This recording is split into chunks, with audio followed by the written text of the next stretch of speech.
can do a little bit of what I need to do, right? And it's not forced, it's natural, it's love. And I'm going to be honest, in the beginning, I used to be like, I got it. Like, I wanted to do everything on my own, even if I was living here. This mind's like, oh.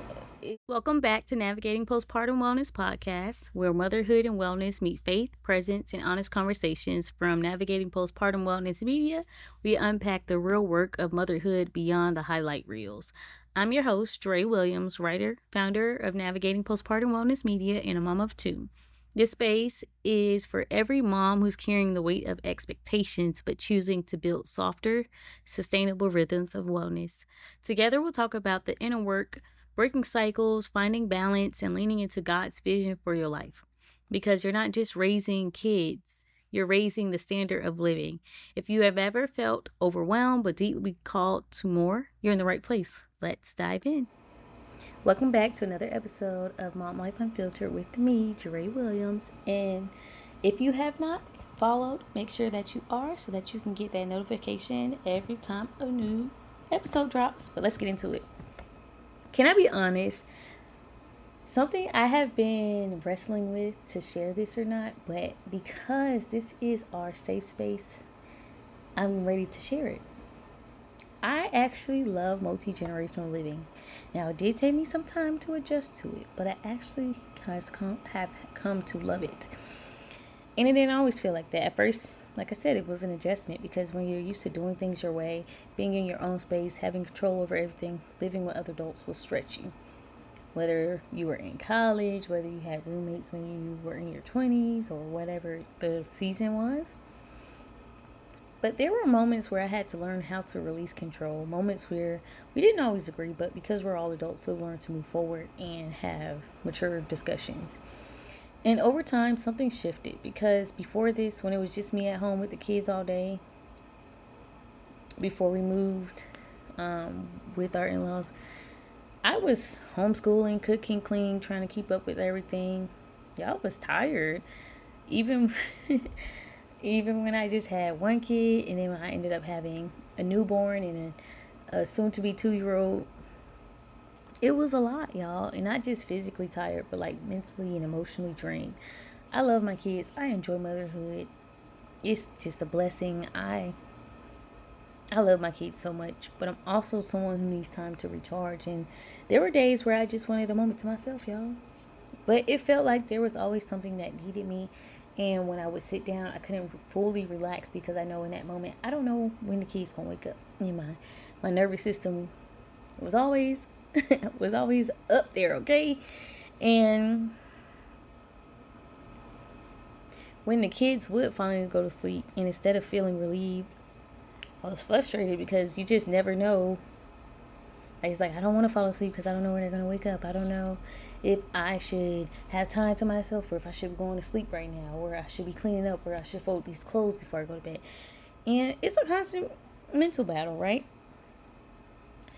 Because I didn't get what I needed that day. And when they did go to sleep, I'm trying to get what I need, but I'm also trying to get sleep because it's hard to function on low sleep. And our moms, you know that. And I didn't even fully realize how lonely that felt until I wasn't alone anymore.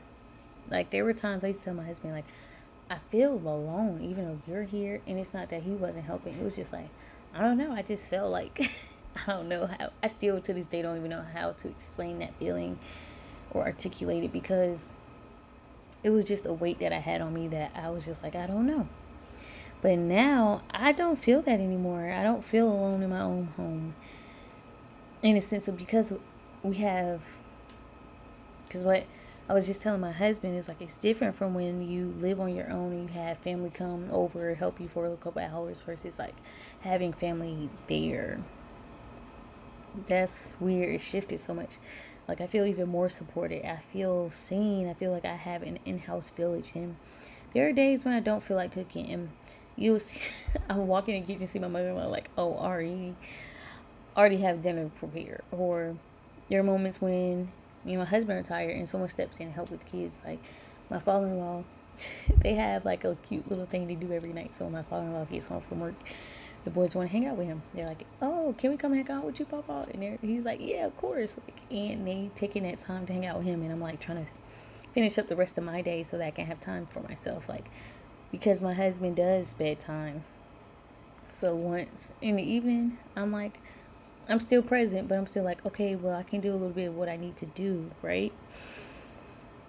And it's not forced, it's natural, it's love. And I'm going to be honest, in the beginning, I used to be like, I got it. Like, I wanted to do everything on my own, even if I was living here.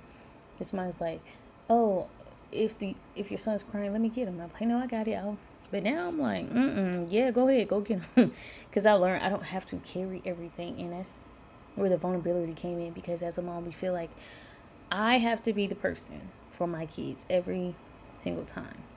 And if you're not, I'm gonna speak for myself, because maybe you don't feel like that, and you feel like, I can't have that flexibility to let other people step in. But for me, I had to learn that, and I'm still learning that on my journey of motherhood, like when to let go and trust other people to take care of the boys' needs when they need them as well. And that's changed me.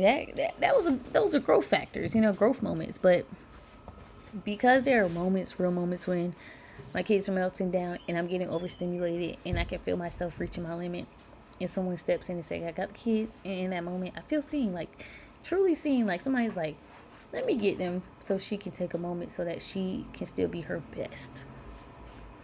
It almost makes me emotional, because it's like, wow, I don't have to do this alone. Like, I'll give you a good example. Like, I'm home with the boys and we do our work in the morning. We go do our activities, whatever, like we have planned or whatever.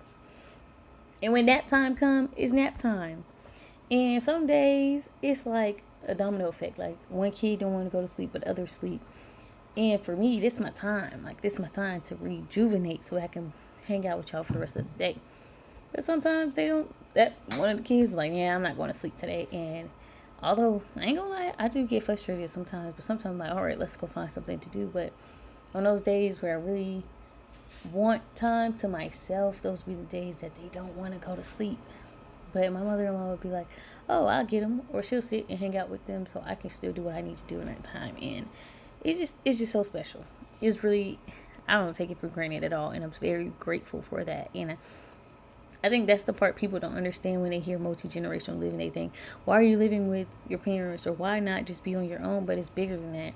It's about community. This is about family. This is about creating an environment where multiple generations are pouring into each other and into the parents and the kids. Because oftentimes people pour into the kids and forget about the parents. But being able to be around family who sees you is just as valuable. Also, my kids are learning from people who have lived life in ways we haven't yet. They're being loved on from different personalities, different experiences, and having different perspectives of wisdom and stories. And that matters. And honestly, this is normal in so many other cultures. Families stay together, they build together, they support each other. But here is like, once you turn 18, you're expected to go out and figure everything out on your own. And I just don't agree with that. Because why struggle alone when you can build together? And for us, we're thinking about that for our kids too. Like, how do we create a life where they don't feel like they have to start from scratch with no support? And thankfully, my husband and I were able to make this vision clear to how we're going to do it. And if you want me to share more about that, I can in another episode. But that right there, that has helped my nervous system in ways I can't even fully explain. Because I feel lighter. I feel more present when it comes to my kids. I feel like I can actually be the mom I want to be because I'm not carrying everything by myself. And yes, I'm still learning to delegate some things. Like I just told my husband after a year of researching on what kind of curriculum I want to get, I finally bought it. So I'm still a work in progress, but it's just taking those steps and acknowledging those moments when you're seeing the progress of what you're doing. And more than anything, God really showed me in this season that I don't have to carry everything on my own. Not in motherhood, not in life, not even in my own home. And that changed everything for me. So if you're listening to this isn't me telling you what you should do, but I do want you to know this. You do not have to do life alone, whether that looks like family, friends who feel like family, or building your own village. Support is still available. Despite what people think support, there are people in this world that want to support you Love on your kids like they're their own. And motherhood feels a whole lot lighter when everything isn't on you. And I hope that this episode has blessed you. And I could go on and on about it, but I'm not. But I hope you enjoyed this episode. Be sure to follow. And if you are ready to have your reset, start pouring it into yourself, click the link in the description to sign up for the No Pressure Reset Challenge, and you'll have all the information you need. And until next episode. Thanks for spending time with me on Navigating Postpartum Wellness. If this episode spoke to you, I'd love for you to leave a review and check out the resources linked in the show notes, from quick wellness guides to my membership community, the Aligned Mama Collective, or better yet, come join me inside the Aligned Mama Collective, a space where moms like you are choosing faith, rest, and presence over hustle. Don't forget to subscribe so you never miss a new conversation. And if this episode encouraged you, share it with a friend who might need it too.